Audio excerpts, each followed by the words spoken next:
اس کی اپنی نوکری ہونی چاہیے، اس کو گاڑی چلانی آنی چاہیے، اس کے پاس یہ سہولیات ہونی چاہیے۔ پھر جب 40 سال کا ہو جائے تو پھر یہ ہونا چاہیے، پھر جب 60 سال کا ہو جائے تو اپنے گھر کا صحیح ایڈریس آ جائے، 70 سال 80 سال کا ہو جائے تو اپنے گھر اکیلا ہی پہنچ جائے، یہ اس کی کامیاب زندگی کی نشانی علامت ہے۔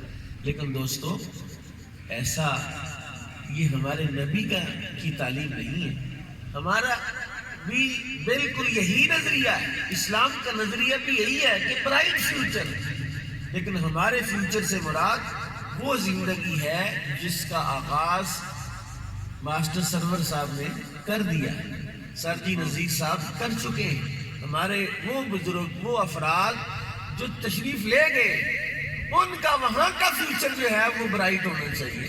یہ والا فیوچر جو ہے، اس کی برائٹنس کا کنسپٹ اسلام کا وہ ہے ہی نہیں ہے جو مغرب ہمیں سکھا رہا ہے، سمجھا رہا ہے۔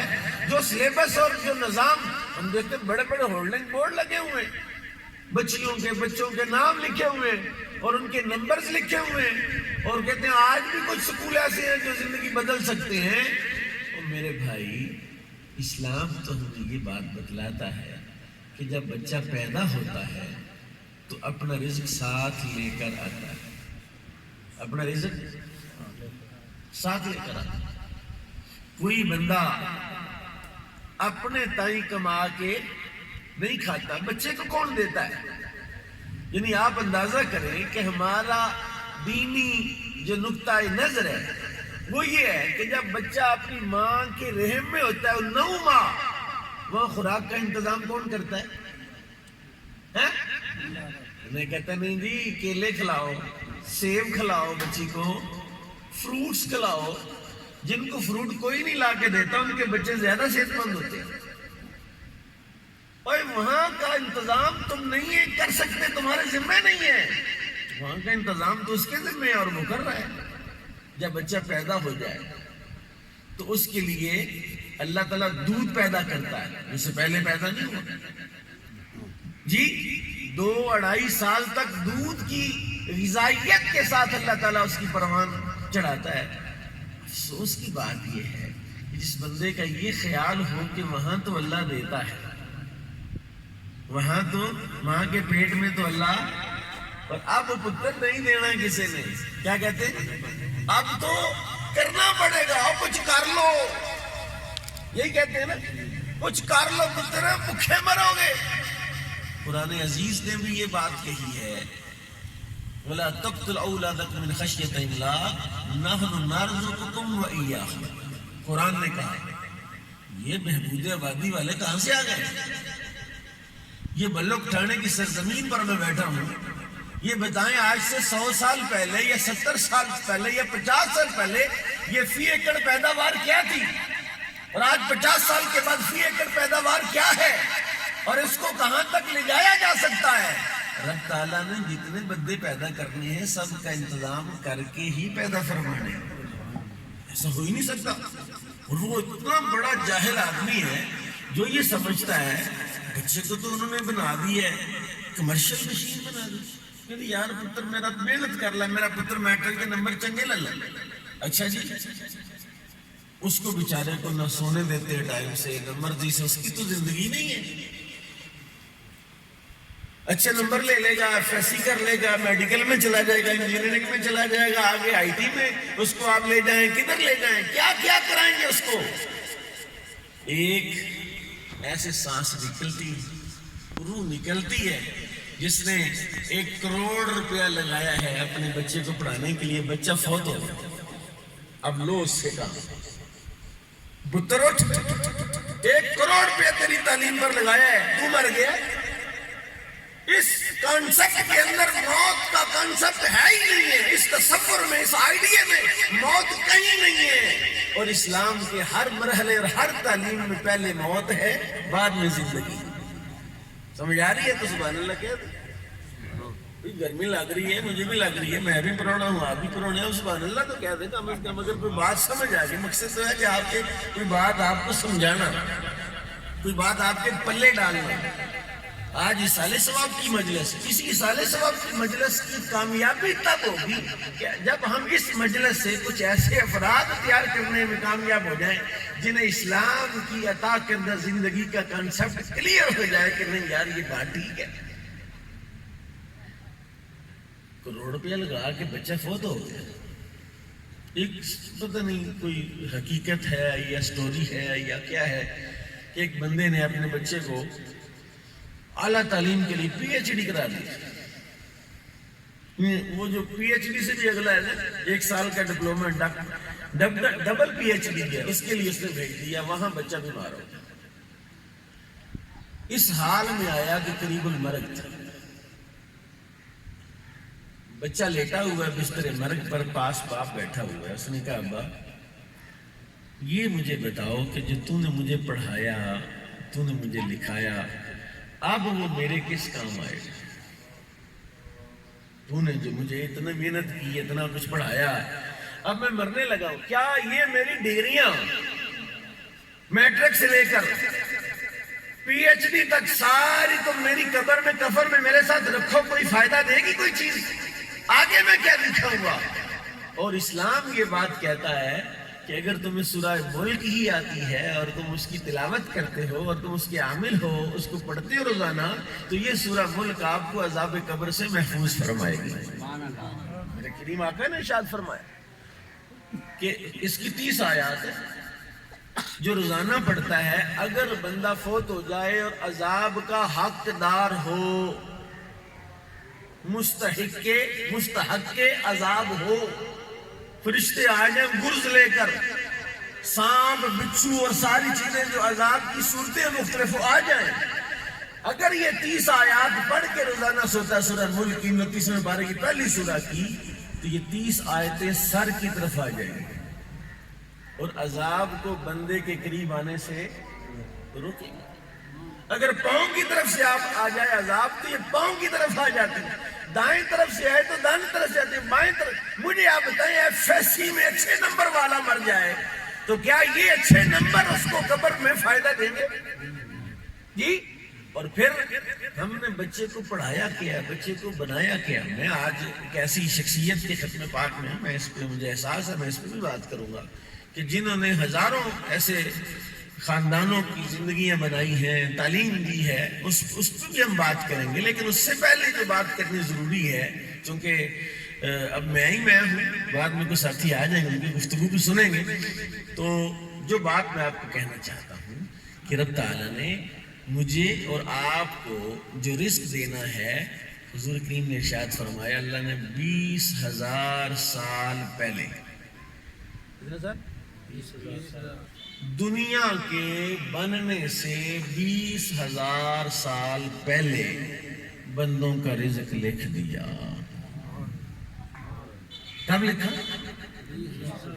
یہ نہیں بتایا تھا کہ جناب اس بندے نے اپنے بیٹے کو F S C B S C کروانا تھا تو پھر اس کو نوکری مل جانی تھی، یا اس کا کوریا کا ویزا لگ جانا تھا، یا پتہ نہیں اس نے جناب کوئی جیک لگ جانا تھا، کوئی ایسی لڑکی سے شادی ہو جانی تھی، اس نے اس کو ریزیڈنس لے دینی تھی امریکہ کی، انگلینڈ کی، پھر ان کے حالات بدلنے تھے۔ قطعاً نہیں۔ کائنات کو بنانے سے 20,000 سال، میں ایسی مثالیں آپ کو دے سکتا ہوں کہ پورا خاندان ایک بندے کو مارنا، گرانا اور اس کو برباد کرنا چاہتا ہے، لیکن اس بندے کو اللہ تعالیٰ ایسا عروج اور ترقی عطا فرماتا ہے، سارے اسباب فیل، اس کی اپنی تدبیریں بھی ناکام اور فیل ہو گئی، لیکن وہ بندہ ایک ستارہ بن کے چمک رہا ہے۔ میں آپ کو ایک بات سناتا ہوں۔ جناب جبریل سے کسی صاحب حال، کسی کشاف نے پوچھا، اس لیول کا بندہ تھا کہ جو جبریل سے بات کر سکتا، ایسے بندے گزرے ہیں، اس سامری کو جانتے ہیں نا آپ، کہ علم کا اس کا یہ عالم تھا۔ اس سے پوچھا کہ جبریل نے آگے پوچھا، بتا جبریل کدھر ہے؟ اس نے ایسے اوپر دیکھا، پھر اس نے نیچے دیکھا، چاروں طرف دیکھ کے اس نے کہا نہ جبریل اوپر ہے نہ نیچے ہے، یا تو جبریل ہے یا میں جبریل۔ یہ علم کا عالم تھا۔ علم کا عالم یہ ہے کہ وہ کہہ رہا ہے یا تو جبریل ہے، کیونکہ آسمانوں پر بھی جبریل نہیں ہے، زمینوں پر بھی جبریل نہیں ہے، یا تو ہے یا میں ہوں۔ یہ علم کا دور تھا، یہ علم کی کیفیت تھی، اور یہ تقوی کا مقام تھا لیکن انجام دیکھیں کیا ہوا. جناب موسیٰ نے کہا ان تقول لا مساس, اس حال میں مرے گا منو نہ اتلائے, دور جس طرح ہرن ہے یا کوئی ایسا وحشی جانور ہے جنگلی, اس کے پاس بندہ آ جائے تو دوڑ لگا جاتا ہے. اسی طرح اس کی حالت تھی کہ کوئی بندہ اس کے پاس ہے. بندے تسخیر خلائق کے نسخے ڈھونڈتے ہیں کہ بندے کیسے قابو آئیں گے, چلے کر دے. اور اللہ تعالیٰ جس کو چاہے اسی کو نوازتا ہے. میں جو بات کہنے لگا ہوں وہ یہ ہے کہ جبریل سے کسی نے پوچھا, اسرائیل سے پوچھا, اسرائیل سے کسی بندے کی روح نکالتے کبھی افسوس ہوا تھا؟ اس نے کہا ہاں, ایک بندے کی, ایک مائی کی روح نکالتے ہوئے مجھے دکھ ہوا. اللہ کہتے ہیں کہ اپنے باپ کے دوستوں کی عزت اپنے باپ کی عزت ہوتی ہے. تو میرے ابا جی کے یار ہیں, تو سر جی نذیر صاحب یا سرور صاحب کے یہ بیٹے ہیں, وہ ان کے جو دوست ہیں ان کی عزت کریں گے تو ثواب ان کو اپنے باپ کی عزت کرنے کا اللہ عطا فرمائے. بات کر رہا تھا, اسرائیل سے پوچھا کسی کی جان نکالتے افسوس, اس نے کہا جی ہوا تھا افسوس. بحری بیڑا برباد ہو گیا, تباہ ہو گیا, اس کے پھٹے الگ الگ ہو گئے, 2 پھٹے جڑے ہوئے تھے. اس کے اوپر ایک عورت تھی اور اس نے بچہ پیدا کیا. سمندر کا ماحول ہے اور لہریں آ رہی ہیں جا رہی ہیں, بچہ پیدا ہوا ہے. اللہ نے مجھے حکم دیا کہ اس مائی کی روح نکال دیں. تو اس دن مجھے بڑا عجیب لگا کہ ابھی بچہ نو زائدہ بچہ ہے, اس کا کیا بنے گا؟ تو کوئی مچھی کھا جائے گی, کوئی مگرمچھ کھا جائے گا, پتہ نہیں بچہ کیا ہوگا. اس کی روح بھی ابھی نکالنی پڑے گی. کہتے ہیں میں نے اس کی روح نکالی مائی کی, لیکن پھر وہ بچہ فرعون مصر بنا, اس نے خدائی کا دعویٰ کیا.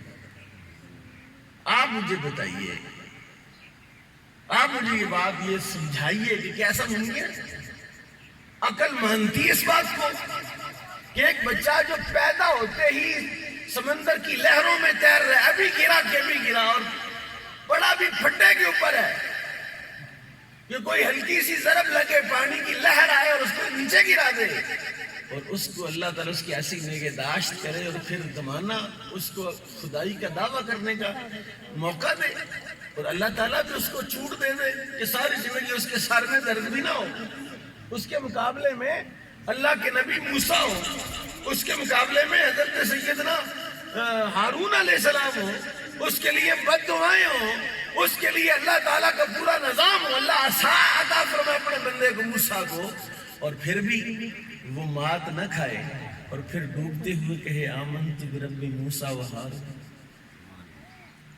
میں پڑھ رہا تھا جناب جبریل امین نے, جب اس نے کہا نا فرعون نے میں موسیٰ اور ہارون کے رب پر ایمان لایا, اس وقت جب وہ پانی میں غرق ہو رہا تھا, اسے موت سامنے نظر آ گئی, اس نے پڑھ لیا کلمہ لا الہ الا اللہ, موسیٰ کلیم اللہ پڑھ لیا.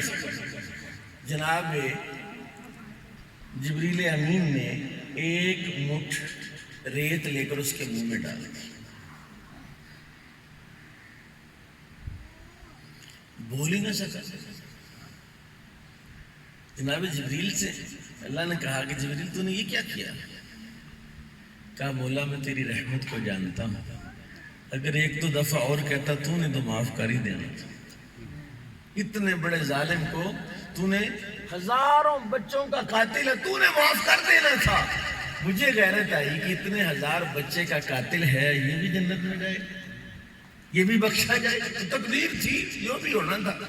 جو بات میں آپ کو سمجھانا چاہتا ہوں کہ زمانہ آپ کو کاٹنا چاہے, مارنا چاہے, دبانا چاہے, آپ کا رب آپ کے ساتھ ہو تو کائنات کا کوئی بندہ بھی آپ کا بال بھی بیکا کر سکتا نہیں کر سکتا.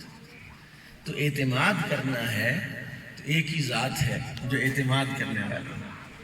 آج میں اشفاق احمد کو پڑھ رہا تھا, بڑی حد کر دی اس نے کہا زندگی کے ایسے مواقع جہاں اللہ کے سوا کوئی میرے ساتھ نہیں تھا, اور میں نے محسوس کیا کہ میں اکیلا ہوں اور میرے ساتھ صرف کون ہے؟ اللہ ہے. نہ کوئی چودھری صاحب ہے, نہ کوئی ایم این اے، نہ کوئی ایم پی ہے، نہ کوئی ایسا ہے، کوئی ساتھ نہیں ہے، کوئی برادری بھی ساتھ نہیں ہے. تو کہتے ہیں میں نے اس موقع پر ایسا محسوس کیا کہ میرے ساتھ صرف نہ ہی للو ہم کو پھر لو اللہ کا نام لین لگے اگر تم تھک ہو چکتے ہو. میرے ساتھ کون تھا؟ اللہ. کہتے میں نے زندگی میں یہ محسوس کیا کہ جس وقت میں نے اپنے رب کو اپنے ساتھ محسوس کیا اس سے بہتر محسوسمنٹ کوئی نہیں تھی، اس سے بہتر احساس کوئی نہیں تھی، اس سے بہتر کوئی جو ہے وہ میری تھنکنگ نہیں تھی کہ یار اللہ میرے ساتھ، سبحان اللہ، اللہ میرے ساتھ، سبحان اللہ. تو وہ اللہ تو وہ ہے جو ہر وقت موجود ہے اور ہم اس سے غائب ہیں. وہ کدھر ہے بھلا؟ مجھے ایک صوفی ملا، ڈھونڈتے رہتے ہیں صوفی کو. میں نے کہا جی کوئی گل ہی دسو، کوئی سبق ہی پڑھاؤ. اب بعض بندے تو سبق کے چکر میں پتہ کیا ہوتے ہیں کہ بھی کوئی دعا دیں گے پڑھنے واسطے، کوئی تسبیح، کوئی وظیفہ. میں نے بھی اس سے وظیفہ مانگا، کوئی دعا مانگی، کوئی. میں کہا جی کوئی گل ہی دسو. اس نے کہا پھر سنو ایک بات. میں نے کہا جی ارشاد فرمائیں. اس نے کہا جب رکوع میں جا کے سبحان ربی العظیم پڑھتے ہو کیا محسوس کرتے ہیں؟ دعا ہی پڑھتے ہیں، سبحان ربی العظیم، سبحان ربی العظیم، سبحان ربی العظیم، 3 مرتبہ، 5 مرتبہ، 7 مرتبہ، جتنا ہو سکے زیادہ سے زیادہ. اللہ. اس نے کہا نہیں، تم کہتے ہو سبحان ربی العظیم، پاک ہے میرا رب، عظمت والا ہے، پاک ہے میرا رب. تو اللہ کو کہاں محسوس کرتے اس وقت؟ یعنی عام سی بات ہے نا، ہم تو نماز پڑھتے ہیں، دھیان پیڑیاں چ ہوندا ہے، نماز پڑھی جانے. یا ڈیلا بڑا ہو گیا، دعا اسپرے بھی کی تھی، کوئی فرق نہیں پیا. سبحان الحمدللہ رب العالمین الرحمن الرحیم چل رہا ہے ادھر ڈیلے والے پاسے. میں نے کہا جی ذرا سمجھا دیں کیا کہنا چاہتے ہیں. کہتے ہیں تم جب یہ پڑھو سبحان ربی العظیم یا سبحان ربی الاعلیٰ پڑھو تو یہ محسوس کرو کہ جس کو میں سبحان ربی کہہ رہا ہوں وہ یہاں میرے دل کے اندر موجود ہے، وہ اوپر نہیں ہے، وہ دور نہیں ہے، وہ یہاں ہے، اندر ہے. میں آپ کو ایک بات عرض کرتا ہوں، یعنی فرق دیکھیں کیا ہے. رسول کریم نے ارشاد فرمایا ہلاک ہو گیا وہ بندہ جس کی احاد اشعار پر غالب آ جائے. میں تھوڑا سا اپنے مضمون میں جاؤں گا لیکن میں محسوس کروں گا جب میں اس وقت اپنا مضمون بیان کروں گا. ابھی میں آپ کو جو ہے نا وہ ٹرک کی بتی کے مگر تو نہیں لگا رہا لیکن آپ کو کچھ سکھانا چاہتا ہوں. کہا حضور نے فرمایا جس کی احاد اشعار پر غالب آ جائے ہلاک ہو گیا وہ بندہ. صحابہ نے کہا رسول اللہ یہ احاد اشعار پر کیا مطلب ہے اس کا؟ آپ نے فرمایا رب تعالیٰ نے میری امت کے لیے ضابطہ قائم کیا ہے کہ ایک گناہ کرے گا تو ایک ہی لکھا جائے گا، ایک گناہ کرے گا تو، اور اگر ایک نیکی کرے گا تو 10 لکھی جائے گی. تو 10 کو 10 کرے گا. تو جس بندے کی احاد یعنی ایک گناہ اس کے اشعار پر غالب آ جائے، یعنی اس نے ایک نیکی کی یا اس نے 10 نیکیاں کی، کتنی ہو گئی؟ 100. اور اس نے 101 گناہ کیا، 101 گناہ کیا اور 10 نیکیاں کی. اب 101 گناہ 10 نیکیوں پر غالب آ گئے نا، نیکیاں 100 ہیں اور گناہ 101 ہے. حضور نے فرمایا ہلاک ہو گیا وہ شخص جس کی احاد اشعار پر غالب آ گئی. اور میں کہہ رہا ہوں، میں کہہ رہا ہوں آپ کو، میں محسوس کر رہا ہوں کہ آج کے انسان کو میڈیا نے، سوشل میڈیا نے، پرنٹ میڈیا نے، الیکٹرک میڈیا نے اس حال میں پہنچا دیا ہے کہ نیکی کا تصور ہی ان کی زندگی سے نکال کے جس وقت نیکی کرنے کا موقع تب بھی وہ فیس بک نکال کے چلا رہا ہوتا. میں رات کو گولے باز میں میرا درس قرآن تھا، یقین جانے درس قرآن کے بعد کھانا تھا ایک گھر میں، کھانا کھا کے نکلے پیڑیاں جو منجی ڈائی دیے منڈیا نے، بالکل باہر ڈیرا ہے جی. تو نکلے کھانا کھا کے، نہ ادھر آبادی ہے ادھر ان کا گھر ہے، ڈیرا ہے، 7 چرپائی ہے، 3 منڈے نے، 3 یا 2 نے میرا خیال ہے. تو وہ جناب چل رہے ہیں. میں ان کو مخاطب کیا، میں نے اپنے بچوں کو میں نے کہا کاکا دیکھو حالات یہ ہے قیامت کی نشانی. یہ یہاں بھی سوشل میڈیا میں لگے ہوئے جس کی احاد اشعار پر غالب آ جائے. حضور نے فرمایا ہلاک ہو گیا وہ بندہ. اور نیک بخت ہے وہ جس کی اشعار احاد پر غالب ہی رہے. کبھی کوئی گناہ ہو جائے تو پھر توبہ کرتا ہے, پھر 10 20 50 100 نیکی کرتا ہے کہ یار وہ جو گناہ ہو گیا ہے کسی طرح مٹ جائے. جناب جبریل کو ایک دفعہ اللہ نے فرمایا جبریل واہ کیا خوبصورت تجھے میں نے بنایا, کیا حسن ہے تیرا. جبریل نے بھی بڑا چوڑا ہو کے کہا مولا میرے جیسا فرشتہ کوئی نہیں بنایا. کہا دیکھ تو صحیح کہ فرشتوں کی لائنیں لگی گئی, تیرے جیسا کوئی ہے 600 پارہ تک. لیکن سیدنا جبریل ابراہیم خلیل علیہ السلام نے کہا جبریل ذرا اپنا آپ تو دکھا دیں.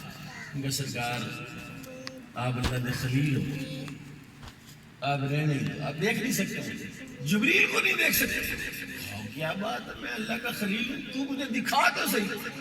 آپ نے کہا ٹھیک ہے پھر دیکھیں. اس طرح مشرق کی طرف منہ کر کے جناب ابراہیم خلیل اللہ بیٹھے تھے.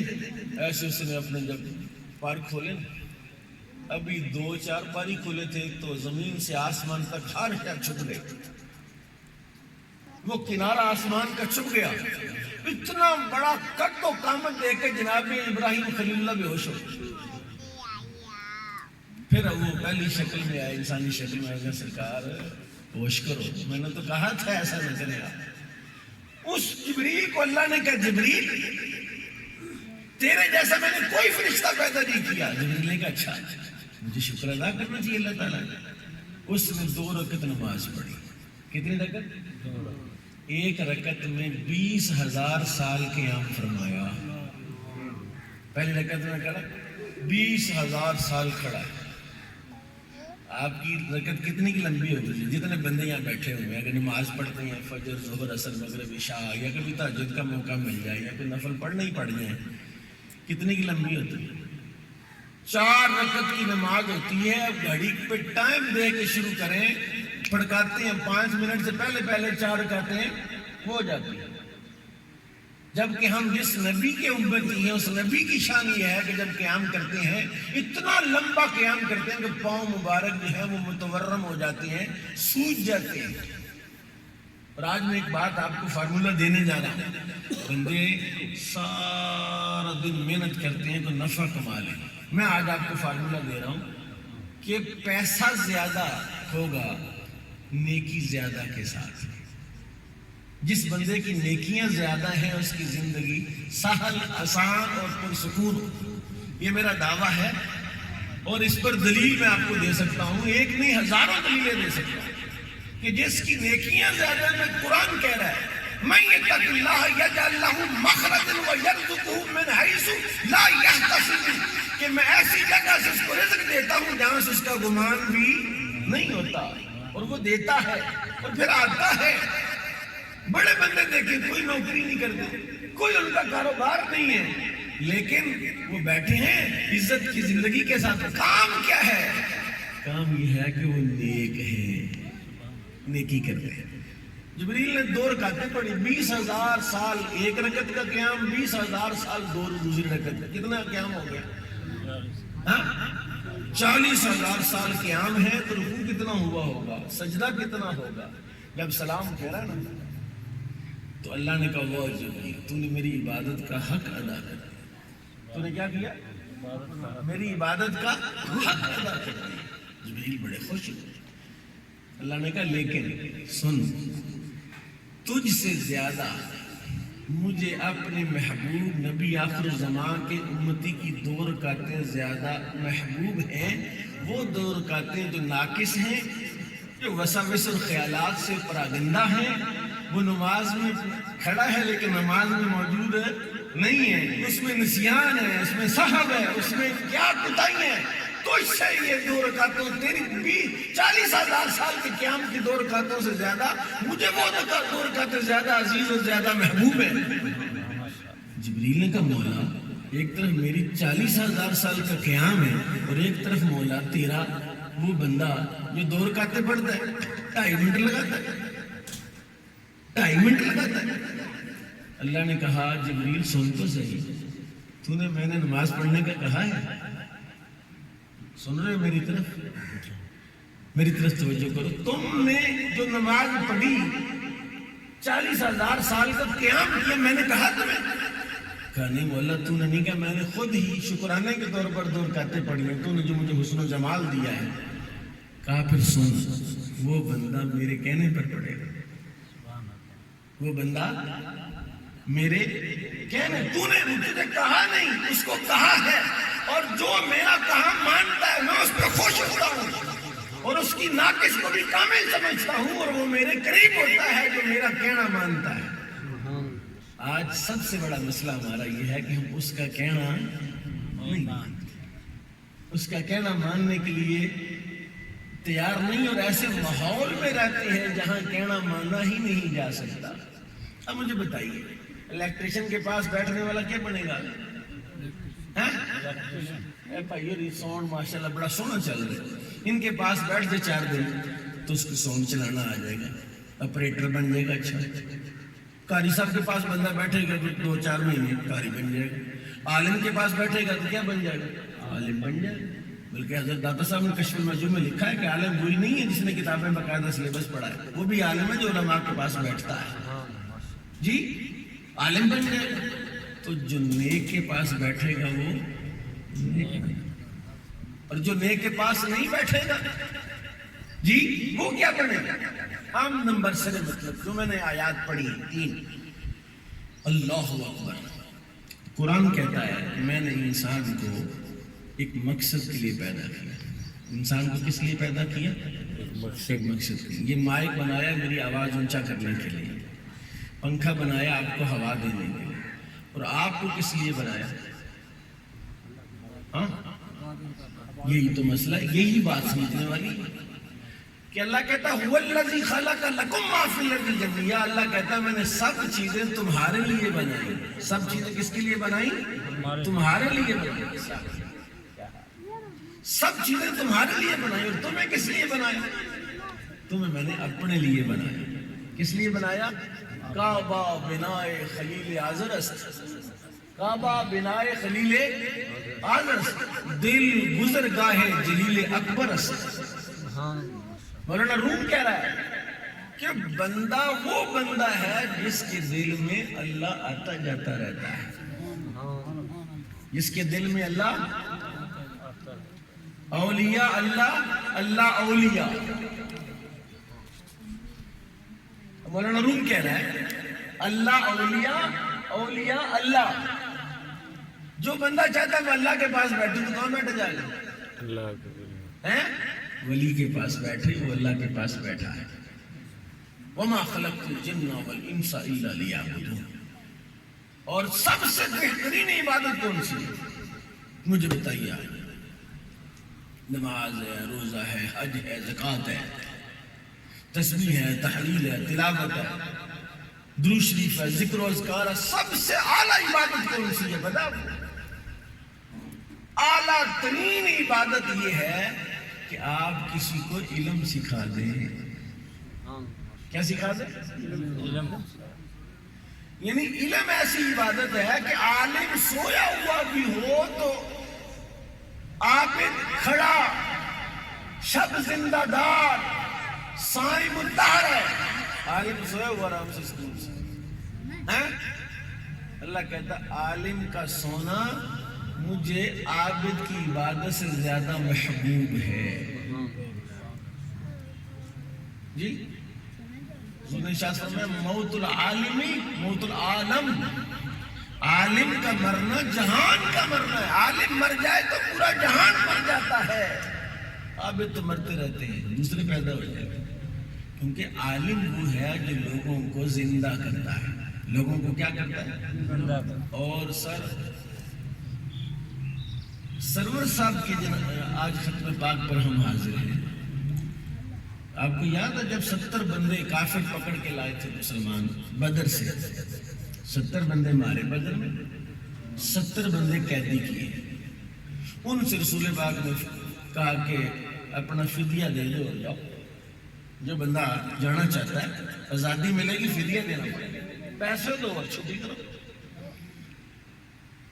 کچھ بندے ایسے تھے جنہوں نے کہا سرکار ہمارے پاس پیسے دے دیں۔ ان میں حضرت عباس بن عبد المطلب بھی تھے. جب وہ چلے تھے نا تو ام فضل سے کہا اے پڑ پیسے جی تو میں آ گیا تے آ گیا دے جے نہ آیا تے اے میرا سونا میرے پیسے تیرے کام آئے.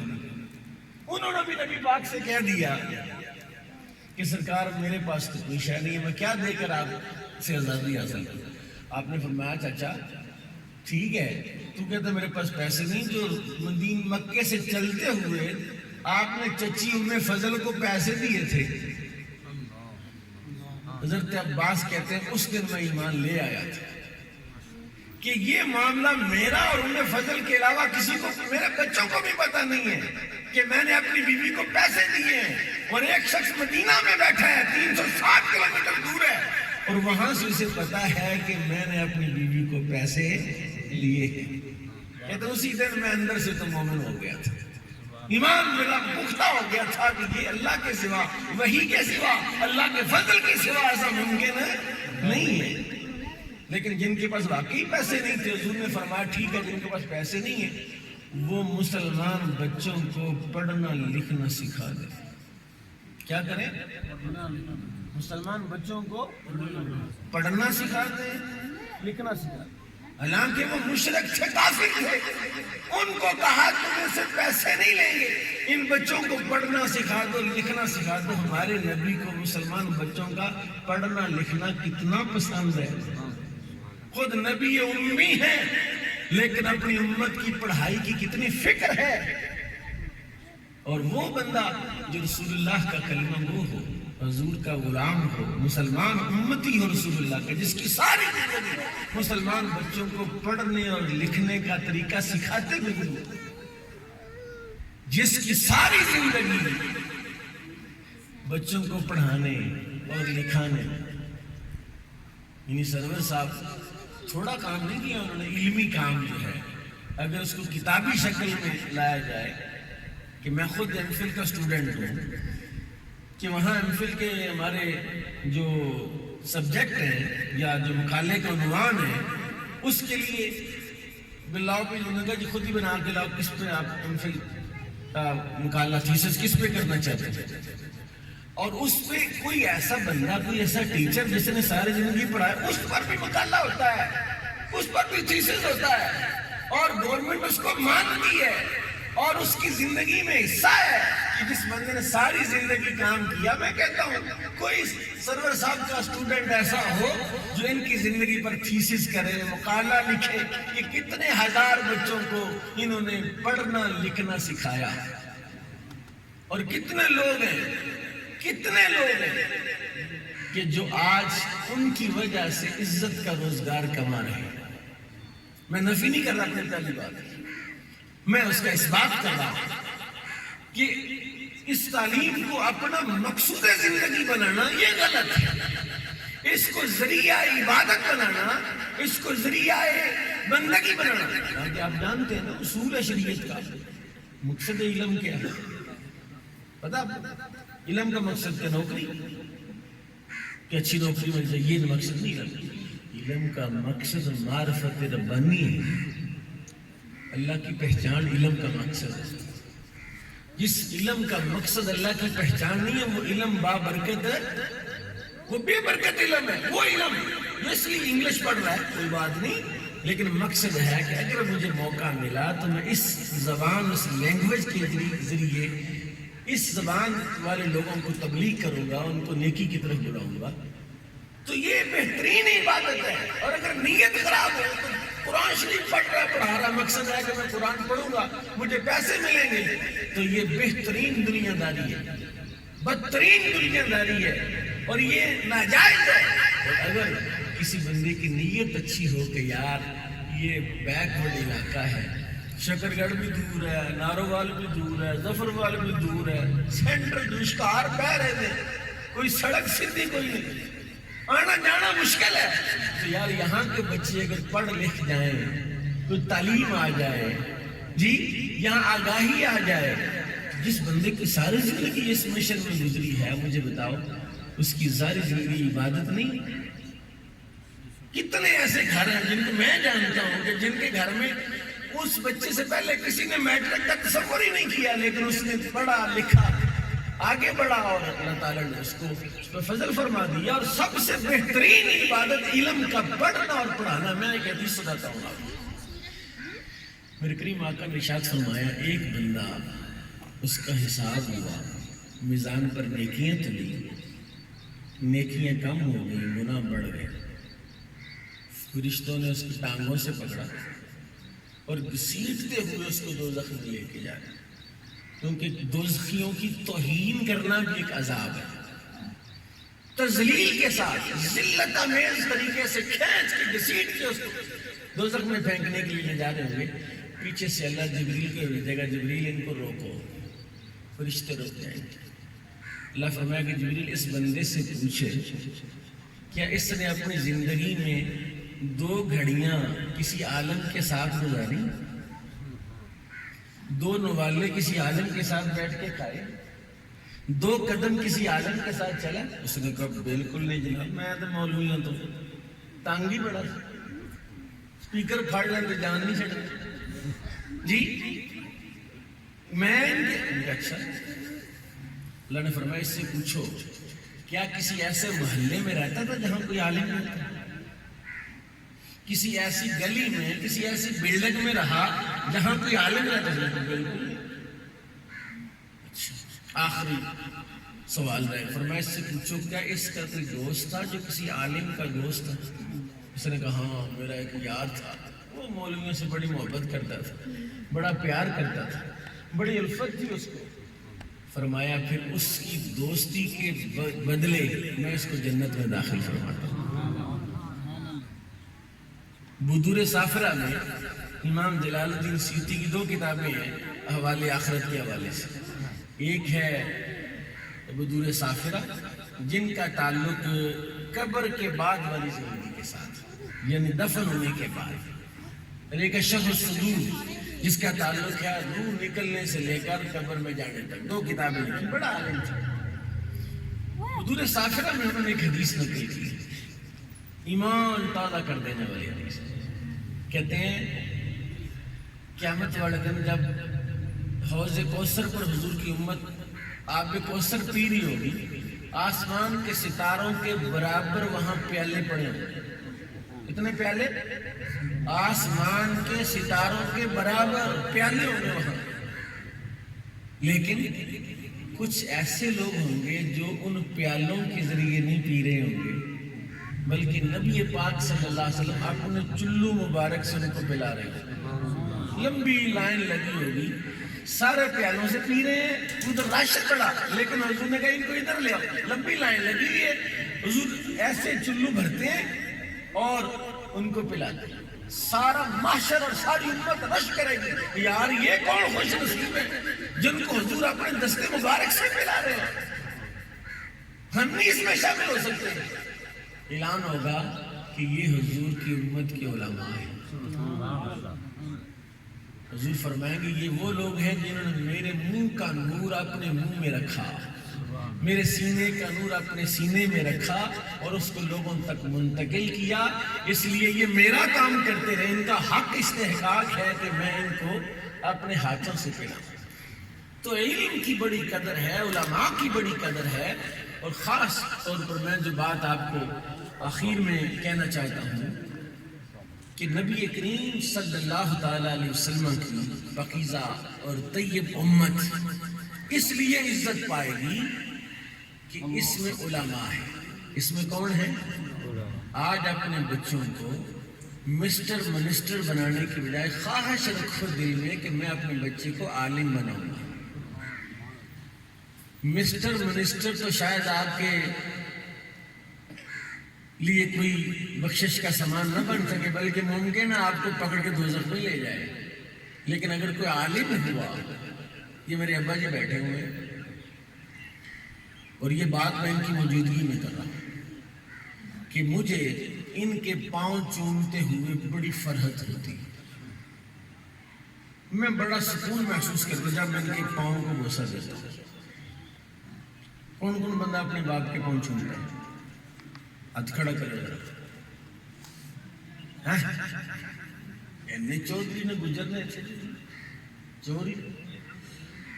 اوے بندہ اپنے بچے کو بڑا بناتا ہے, لاکھوں کروڑوں لگا کے بڑا بناتا ہے, جب بڑا ہو جاتا ہے تو بندہ ڈرتا ہے, یار منڈا کہ تو رسی نہ پاؤ.